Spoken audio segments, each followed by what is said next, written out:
So hello guys, I am Rohit Kumar Singh. I have secured 155 rank in GATE Civil 23 and also I have scored around 144 out of 200 in SSC JEE prelims 22 means last year. So आज मैं basically बात करूंगा कि कौन कौन से topic है जो लास्ट टाइम आपको रिवीजन करना है। कुछ कुछ टॉपिक्स है, इसमें ऐसी भी कुछ टॉपिक्स है जो बहुत लोग नहीं पढ़ते हैं। अगर आप लोगों ने वो टॉपिक पढ़ा, अगर उससे क्वेश्चन आया तो वहाँ पे आप एक लीड ले सकते हैं। उसमें बहुत सारी टॉपिक है, मैं लगभग सब्जेक्ट्स वाइज मैं कुछ कुछ टॉपिक्स की बात करूँगा और फिर आप लोग कमेंट भी कर सकते हैं। अगर कुछ टॉपिक्स आप लोग को जानना है तो उस पे नेक्स्ट वीडियो मैं बना सकता हूँ। तो मैं अगर बात करूँ, पहले सबसे पहले कुछ कुछ टॉपिक्स है। सबसे जो मोस्ट इम्पोर्टेंट है एसएससी जेई के लिए वो है BMC, building material and construction. अब बीएमसी में अगर स्टार्ट करें तो उससे बहुत सारी वन लाइनर क्वेश्चन आती है, छोटी छोटी क्वेश्चन बहुत आती है। तो आपको सबसे पहले बीएमसी को फुल रिवीजन करना है। और उसमें अगर टॉपिक की बात करें तो सबसे जैसे कुछ अननोइंग एरिया है, रॉक रॉक पेंट, ये सब है क्या कि ये सबसे क्वेश्चन आ सकते हैं एक दो, लेकिन ये बहुत लोग पढ़ के ही नहीं जाते। तो उससे क्या है कि आप लोग अगर पढ़ रहे हैं तो वहाँ पे लीड ले सकते हैं। अब रॉक में क्या है, टाइप्स ऑफ रॉक, जो नॉर्मल इग्नियस मेटामॉर्फिक सेडिमेंट्री है। उसके बाद फिर उसका रॉक का एग्जांपल, ऐसा भी क्वेश्चन आ सकता है, granite is an example of which type of rock. Option में 3-4 गिवन रहेंगे। तो क्या है कि रॉक आपको रिवीजन करना है, पेंट में रिवीजन करना है। पेंट में भी जस्ट बेसिक कि बेस क्या होता है, वेनिस क्या होता है, नॉर्मल, तो ये सब रिवीजन करना है। और अगर जैसे कंक्रीट, कंक्रीट सब लोग पढ़ते हैं, लेकिन कंक्रीट क्या है कि सब एक थ्योरी टाइप से पढ़ते हैं, लेकिन उसमें क्या है कि बहुत डेटा है या लिमिट है कि क्या लिमिट होनी चाहिए। वर्केबिलिटी है कंक्रीट की, तो वर्केबिलिटी की लिमिट कितनी होनी चाहिए, for high workability, for low workability, ऐसा। तो बहुत सारी जो टेस्ट है कंक्रीट की वो सब आपको देखना है। फिर जो सीमेंट, मोस्ट इम्पॉर्टेंट, सीमेंट से 2-3 क्वेश्चन आ ही सकते हैं, लेकिन उसमें क्या है कि अब उसकी भी टेस्ट है, जो सीमेंट की जो साउंडनेस टेस्ट है, उसकी भी फिर कितना कंसिस्टेंसी लिमिट टेस्ट है जो, उसकी फिर soundness, initial setting time, final setting time. तो ये सब में है कि आप कितने मीन्स कितने वाटर मिलाते हैं, कितने परसेंट वाटर मिक्सचर रहता है। फिर मिक्स डिज़ाइन से कुछ कोडल प्रोविज़न भी आ सकते हैं बीएमसी। फिर लाइम, मोटर, एग्रीगेट, फिर सीव की साइज, लाइक सीव की साइज़ कितनी होनी चाहिए फॉर डिफरेंट पर्पस। तो ये सब है। तो ये है आपको बीएमसी की बात हो गई। अब बात करते हैं कि और एक जो मेन टॉपिक है जो बहुत लोग नहीं पढ़ के जाते, वो है estimation. Means estimation, costing, contract, tender. अब ये सब के अंदर क्या है कि कॉन्ट्रैक्ट टेंडर की एक बेसिक जो डेफिनेशन है वो होनी चाहिए। फिर आर्बिट्रेशन क्या होता है, जो कन्फ्लिक्ट रिजॉल्व करने का जो प्रोसेस को आर्बिट्रेशन बोलते हैं, ऐसा। फिर डिप्रिसिएशन, डिप्रिसिएशन की अपने को 2-3 मेथड पढ़ी है, double balance method, double declining balance, फिर sinking fund, straight line method. तो ये सब है। फिर लास्ट में जो वैल्यूज होती है, book value, market value, scrap value, salvage value, ऐसा करके बहुत सारा वैल्यू है। और ये सब बहुत लोग नहीं जाते पढ़ के, तो आप लोग ये सब कवर करना है और मस्ट कवर करना है, इसको मतलब करना ही है। और फिर जैसे एस्टिमेशन कॉस्टिंग में जो मेसन पर डे जो लिमिट है, ब्रिक वर्क की कितनी लिमिट है, प्लास्टरिंग की कितनी लिमिट है, मेसन एक मतलब एक लेबर एक दिन में कितना काम कर सकता है, इसका जो एक कोडल वैल्यू है, वो सबसे भी वन लाइनर क्वेश्चन बहुत आते हैं। ये करना ही है आप लोग को। अब बात करते हैं जो अपनी मेन टॉपिक आ जाती है, सॉयल। अब सॉयल में भी ऐसी कुछ एरिया है जो बहुत लोग नहीं पढ़ते होंगे, inside clearance, outside clearance, area ratio, ये जो सॉयल एक्सप्लोरेशन का पार्ट है। तो ये सबसे भी नॉर्मल क्वेश्चन आ सकती है, एरिया रेशियो की वैल्यू कितनी होनी चाहिए for stiff soil, for soft clay, ये सब के लिए कितनी होनी चाहिए। फिर जो सॉयल में लिमिट्स है, ये सब लिमिट्स आपको देखते रहना है, जो अटरबर्ग लिमिट्स की मैं बात कर रहा हूँ। फिर सॉयल में जो टेस्ट है, फाउंडेशन में जो टेस्ट है, सैलो के लिए, डीप के लिए, plate load test, SPT test. तो ये सब की जो डेटा है वो आपको ध्यान में रखना है कि कितनी लिमिट है, कितनी जो एसपीटी टेस्ट में हैमर होती है उसकी वेट कितनी होती है। तो ये सब वन लाइनर में पूछ सकते हैं। और अगर जो मैं बोल रहा हूँ ये सब आप लोग वीडियो पॉज करके नोट डाउन भी कर सकते हैं। नोट डाउन करना और फिर उस सब को देखना एक बहुत चीज़ है, इंपॉर्टेंट चीज़ है। और क्या है कि अगर आप लोग इससे भी चाहते हैं कि कुछ टॉपिक्स को हम लोग नेक्स्ट इम्पोर्टेंट सीरीज में कवर कर सकते हैं, तो आप लोग कमेंट कर सकते हैं। फिर उस बेस्ड ऑन कमेंट जो ज़्यादा टॉपिक रिपीट होगा उसको मैं न्यू वीडियो में कवर कर दूंगा। फिर सॉइल हो गया। अब इन वो इन्वायरमेंट इन्वायरमेंट में क्या है कि लाइक ELR ALR, वहाँ पे जो चिमनी वाला जो डेटा है या फिर जो कंसेप्ट है वो बहुत इंपॉर्टेंट है। ELR है एक नॉर्मल सी चीज, मीन 7 टॉपिक है, वो 7 में से ही कोई एक आएगा। तो बस उसके की पॉइंट्स आपको याद रखने हैं कि कैसे क्या कवर करना है।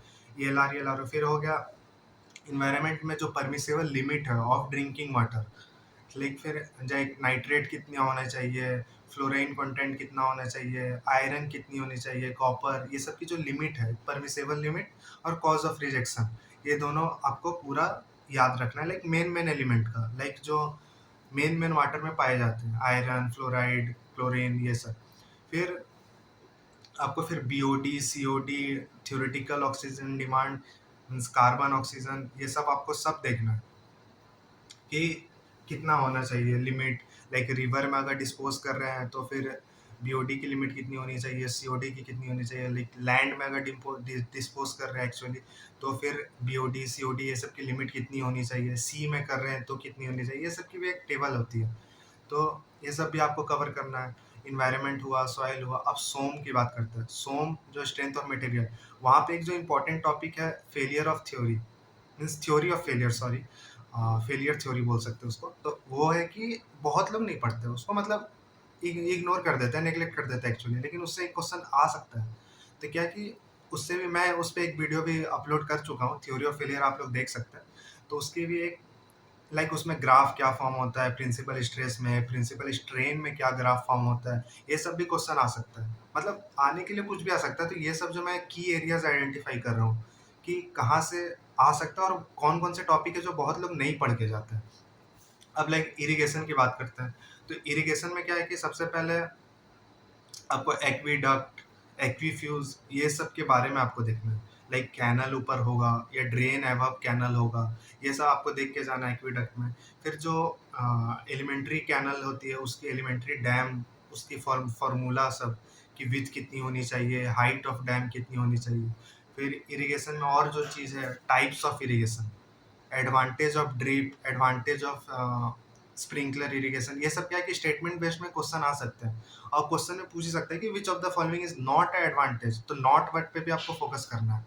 तो इरिगेशन हुआ। अब हाइड्रोलॉजी में अगर बात करें तो फिर जो चैनल राउटिंग है, फ्लड राउटिंग है, वहाँ से ऑब्जेक्टिव आ सकता है। लाइक फिर बेसिक जो है हाइड्रोलॉजी का, जो हाइड्रोग्राफ, ये सब तो सब लोग पढ़ते हैं, फाइन इंडेक्स, डब्ल्यू इंडेक्स, ये तो सबको आइडिया है। लेकिन जो लास्ट की पार्ट होती है, लाइक फ्लड राउटिंग, जैसे मैंने बोला, वो बहुत इंपॉर्टेंट हो जाती है क्योंकि बहुत लोग नहीं पढ़ते। मैं आपको की एरिया आइडेंटिफाई कर रहा हूँ कि कहाँ पे आप लीड ले सकते हो। आप लोग कमेंट कर सकते हैं कि अगर और कुछ इस टॉपिक पे आप लोग को वीडियो चाहिए तो। और फिर अगर बात करें हाईवे, हाईवे मीन्स ट्रांसपोर्टेशन, वो बहुत इंपॉर्टेंट है। उसमें क्या है कि जो लास्ट पार्ट है पेवमेंट या हाईवे मटेरियल बोल सकते हैं, उसमें बहुत चीज़ है।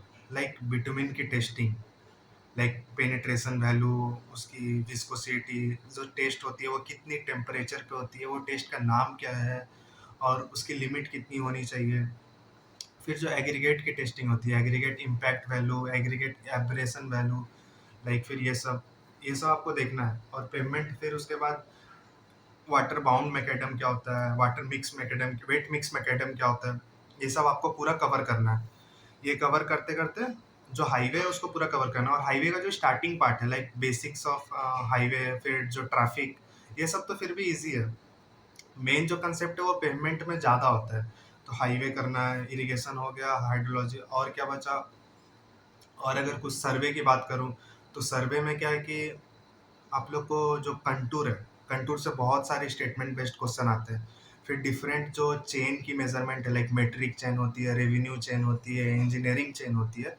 तो ये सब के बारे में भी आपको देखना है कि उसका लेंथ कितना होता है और लेंथ ऑफ वन लिंक कितना होता है, एक लिंक का लेंथ कितना होता है। और अगर बात करें तो सोम में, जैसे मैं थ्योरी ऑफ फेलियर बोला था, वो डिफ्लेक्शन मोस्ट इंपॉर्टेंट। डिफ्लेक्शन की आप फॉर्मूला याद रखेंगे। लाइक डिफ्लेक्शन एंड स्लोप, कि अगर कैंटिलीवर है और फ्री एंड पे अगर एक लोड दिया हो तो उस पॉइंट पे डिफ्लेक्शन कितना होगा, स्लोप कितना होगा, ऐसी एक डिफ्लेक्शन की चार्ट होती है, तो वो आप लोग देख सकते हैं। अगर आप लोग चाहते हो उस पर वीडियो बनाना तो हम लोग बना सकते हैं, लेकिन कमेंट करिएगा कि कौन सा टॉपिक, जो टॉपिक मोस्ट रिपीट होगा उस पर हम लोग एक वीडियो बनाएंगे और अब बनाते रहेंगे वैसा। फिर अगर बात करें एक्विडक्ट, ये सब तो मैंने बता दिया। फिर स्टील, स्टील में क्या है कि कोडल प्रोविज़न बहुत इम्पोर्टेंट है। स्टील में लाइक कोडल प्रोविज़न या फिर जो स्लेंडरनेस रेशियो की वैल्यू होती है, लाइक कंप्रेसिव लोड के लिए tensile load when against wind load, ये सब रहे तो फिर क्या उसकी जो वैल्यू होती है। फिर पर्लिन क्या होता है, राफ्टर क्या होता है, टाई मेंबर क्या होता है, ये जस्ट एक बेसिक टर्म कि वो horizontal member is called what, फिर बॉटम कॉर्ड, ये सब जो भी है, मतलब ट्रस का जो पार्ट्स है, एलिमेंट है, वो सब आपको देखना है। फिर कनेक्शन में लाइक वेल्ड पे जो एंगल होती है 90 डिग्री पे, जो वेल्ड का जो लेंथ होती है उस पर, वेल्ड की जो साइज होती है उस पर एक मल्टीप्लिकेशन फैक्टर होता है ना, based on angle. Like 90 degree के लिए के एस होता है तो के की वैल्यू 0.7 होती है, 110 डिग्री के लिए कुछ और होती है, तो वो सब आपको देखना है कि एंगल कितनी वैल्यू फॉर्म करती है। फिर आरसीसी में तो कोडल प्रोविजन आएगा ही आएगा, वो तो एक इम्पॉर्टेंट टॉपिक है। अब आरसीसी में लाइक कॉलम में आपकी स्टील पर टेंशन स्टील की रेशियो कितनी होनी चाहिए, या फिर कितनी लिमिट है परसेंट की, बीम में स्टील की लिमिट कितनी है, minimum maximum, same water tank में कितनी है, अर्थक्वेक सिस्मिक डिज़ाइन के आपको थोड़ा बेसिक देना है, देखना है कि। फिर उसके बाद लाइक फर्स्ट चैप्टर है जो एक्सपोजर कंडीशन के बेस्ड पे आपको कौन सा कंक्रीट की लिमिट होनी चाहिए, लाइक M20 M30, या फिर वाटर सीमेंट रेशियो कितनी होनी चाहिए। तो यही सब है जो टॉपिक है, आप लोग नोट डाउन कर लीजिए, वीडियो पॉज करके आप लोग नोट डाउन कर सकते हैं, और ये सबको देखना ही है। और ये सब क्या है कि की एरियाज में आइडेंटिफाई करके आप लोग को बता रहा हूँ। फिर और अगर बात करें, बाकी मैंने कवर सब चीज़ कर दिया। और फ्लूइड की बात करें तो जो मोस्ट रिपीटेड है वहाँ पे हेड लॉस वाली चीज़ आती है। फिर बाउंड्री लेयर की बेसिक, ये लोग पढ़ के ही नहीं जाता है बाउंड्री लेयर, लेकिन उससे एक दो क्वेश्चन आ जाती है। तो यही सब है जो मैंने बताया, ये सब को आप लोग जस्ट एक नोट डाउन करके उसको रिवीजन मस्ट करिए। ये जो मस्ट रिवीजन टॉपिक है, ये मतलब करना ही आपको। अब ये करिए, इसके बाद रिवीजन के बाद अगर कुछ भी, अगर आपको लगता है कि कहीं पे आप कॉन्फिडेंस नहीं फील कर रहे हैं या फिर कॉन्फिडेंट नहीं है आप, तो आप वो वीडियो कमेंट कर सकते हो, उस पे मैं एक अलग से वीडियो बना दूंगा उस टॉपिक पे, तो आप लोग कवर कर सकते हो उसको। So all the best guys, पढ़ते रहिए, एग्जाम अब पास ही है तो हो जाएगा, टेंशन नहीं लेना, नॉर्मल है सब चीज़ें। चलो, ऑल द बेस्ट गाइस।